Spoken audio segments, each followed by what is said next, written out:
उत्तर कोरिया हे नाव ऐकलं की आपल्या डोळ्यासमोर एक गूढ, रहस्यमय आणि जगापासून तुटलेला देश उभा राहतो, बरोबर? चला तर मग, आज आपण या देशाच्या आत डोकावून पाहूया. समजून घेऊया की ही व्यवस्था नेमकी कशी बनली आहे आणि इतकी वर्ष ती कशी टिकून आहे. तर बघा, गंमत इथेच आहे. एका बाजूला या देशाचं अधिकृत नाव आहे democratic people's republic of Korea, म्हणजे लोकशाही प्रजासत्ताक. आणि दुसरीकडे जग याला कसं ओळखतं? तर जगातल्या सगळ्यात क्रूर आणि दडपणशाही हुकुमशाहीपैकी एक म्हणून. हा जो टोकाचा विरोधाभास आहे ना, तोच खरं तर या देशाच्या संपूर्ण रचनेचा पाया आहे. ह्या सगळ्याच्या केंद्रस्थानी आहे एक कुटुंब, किम कुटुंब. गेल्या 3 पिढ्यांपासून ह्याच घराण्याची सत्ता तिथे चालते. आणि या सत्तेला एक दैवी स्वरूप देण्यासाठी माउंट पेक्टू रक्तवंश असं म्हटलं जातं. माउंट पेक्टू हा कोरियातला एक पवित्र पर्वत मानला जातो. म्हणजे ह्या नावामुळे त्यांच्या राज्यवटीला एक पौराणिक आणि पवित्र आधार मिळतो. आणि इथे सत्ता हस्तांतरणाची पद्धतही खूप वेगळी आहे. म्हणजे आजोबा, मग वडील आणि आता मुलगा, अशी वंशपरंपरागत सत्ता. विशेषतः कम्युनिस्ट जगात हे खरं तर खूपच दुर्मिळ आहे. प्रत्येक नेत्याला महान नेता, प्रिय नेता अशा खास उपाध्या देऊन त्यांचं स्थान अधिकच मजबूत करण्यात आलं. ही राजवट फक्त लष्कराच्या जोरावर चालत नाही, तर यामागे एक जबरदस्त व्यक्तिपूजा आहे. म्हणजे तिथल्या विचारसरणीनुसार नेत्यांना देवाचा दर्जा दिला जातो. त्यामुळे त्यांचे निर्णय, त्यांचे अधिकार यावर कोणीही प्रश्न विचारू शकत नाही. ते जे करतील ते योग्यच असा प्रचार केला जातो. आता ह्या राजवटीचा वैचारिक पाया काय आहे? तर तो आहे जुचे नावाच्या एका संकल्पनेवर. हे असं एक तत्वज्ञान आहे ज्यावर देशाची जवळजवळ सगळी धोरणं ठरतात. तर हे जुचे म्हणजे नेमकं काय? अगदी सोप्या भाषेत सांगायचं तर जगापासून पूर्णपणे स्वतंत्र आणि आत्मनिर्भर राहण्याचा विचार. म्हणजे देश प्रत्येक गोष्टीसाठी स्वतःच्या पायावर उभा राहील. मग ती अर्थव्यवस्था असो, संरक्षण असो किंवा परराष्ट्र धोरण, कुणावरही अवलंबून राहायचं नाही. आणि ही संकल्पना प्रत्यक्षात कशी आणली जाते?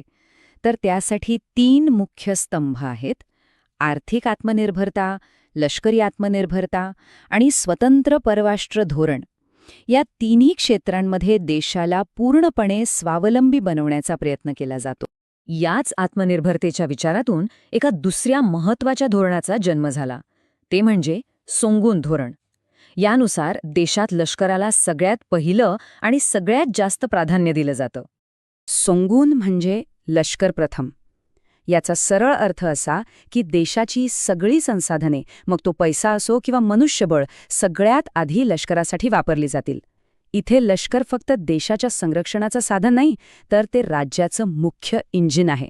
आणि या लष्कर प्रथम धोरणाचा परिणाम काय झाला असेल? आकडा ऐकला तर थक्क व्हाल. तब्बल 12,80,000 सैनिक, म्हणजे जवळपास 13 लाख. विचार करा, देशाच्या लोकसंख्येच्या मानाने हा आकडा किती मोठा आहे.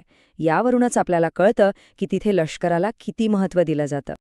बरं, लष्करी ताकदीनंतर आता वळूया आर्थिक व्यवस्थेकडे. उत्तर कोरियाची अर्थव्यवस्था ही पूर्णपणे सरकारच्या नियंत्रणात आहे. म्हणजे प्रत्येक छोटा मोठा निर्णय सरकारच घेतं. ह्या अर्थव्यवस्थेत कारखान्यांपासून शेतांपर्यंत सगळं काही सरकारच्या मालकीचं आहे. लोकांना घर, शिक्षण, आरोग्यसेवा यांसारख्या गोष्टी सरकारकडून मिळतात. जंगामाडांग नावाचे छोटे मोठे खाजगी बाजार आहेत, पण त्यावरही सरकारचं कडक नियंत्रण असतं. पण ह्या केंद्रीय नियोजनाचे परिणाम खूपच भयंकर ठरले. विशेषतः 1990च्या दशकात, जेव्हा सोव्हिएट युनियन कोसळलं आणि त्यांची मदत थांबली, तेव्हा देशात इतका भीषण दुष्काळ पडला की त्यात लाखो लोकांना आपले प्राण गमवावे लागले. आणि आज जर आपण उत्तर आणि दक्षिण कोरियाची तुलना केली तर आर्थिक प्रगतीतला फरक पाहून धक्का बसतो. एकाच द्वीपकल्पावर असूनही दोन्ही देशांच्या आर्थिक परिस्थितीत जमीन अस्मानाचा फरक आहे. या व्यवस्थेची फक्त आर्थिक किंमत नाही, तर एक मोठी मानवी किंमत सुद्धा आहे. आता आपण पाहूया की आंतरराष्ट्रीय संस्थांच्या मते तिथली मानवाधिकारांची परिस्थिती कशी आहे. एक महत्त्वाचा प्रश्न इथे उभा राहतो की ही संपूर्ण व्यवस्था टिकवून ठेवण्यासाठी तिथल्या लोकांना नेमकी काय किंमत मोजावी लागली आहे. याबद्दल संयुक्त राष्ट्रांचा 2014चा एक अहवाल खूप बोलका आहे. त्यात स्पष्ट म्हटलंय की उत्तर कोरियामध्ये ज्या प्रकारचे मानवाधिकार उल्लंघन होतं, त्याची तुलना आजच्या जगातल्या दुसऱ्या कुठल्याही देशाशी होऊ शकत नाही. हे खूपच गंभीर आहे. इतकंच नाही तर याच अहवालानुसार अंदाजे 2 लाख लोकांना राजकीय छळछावण्यांमध्ये डांबून ठेवण्यात आलंय. हा आकडा तिथल्या राजकीय दडपशाहीची भीषणता दाखवतो. लोकांवर पूर्ण नियंत्रण ठेवण्यासाठी सरकार अनेक मार्गांचा वापर करतं. तिथे बोलण्याचं स्वातंत्र्य नाही, संघटना बनवण्याचं स्वातंत्र्य नाही. कुठेही यायचं जायचं असेल तर त्यावरही कडक निर्बंध आहेत. आणि हो, नागरिकांवर सतत पाळत ठेवली जाते. तर आजची परिस्थिती काय आहे? आज उत्तर कोरिया जगाच्या नकाशावर एकटा पडलेला, पण त्याचवेळी एक धोकादायक देश म्हणून ओळखला जातो. कारण त्यांच्याकडे अणुअस्त्र आहेत. त्यांनी लांब पल्ल्याची क्षेपणास्त्रही विकसित केली आहेत. त्यामुळे उत्तर कोरिया आज संपूर्ण जगाच्या सुरक्षेसाठी एक मोठं आव्हान बनलं आहे.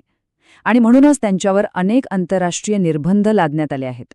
आणि अगदी अलीकडे म्हणजे 2024मध्ये त्यांनी एक मोठा निर्णय घेतला. दक्षिण कोरियासोबत शांततेच्या मार्गाने एकत्र येण्याचं ध्येय त्यांनी अधिकृतपणे सोडून दिलं. इतकंच नाही तर दक्षिण कोरियाला शत्रू राष्ट्र म्हणून घोषित केलं. यामुळे कोरियन द्वीपकल्पावर तणाव आणखी वाढला आहे. तर मग प्रश्न हा आहे की आजच्या या कनेक्टेड जगात जिथे माहितीचा प्रवाह थांबवणं जवळजवळ अशक्य आहे, तिथे ह्या संन्यासी राज्याचं म्हणजे उत्तर कोरियाचं भविष्य काय असेल? हा एक असा प्रश्न आहे जो संपूर्ण जगाला विचार करायला भाग पाडतो.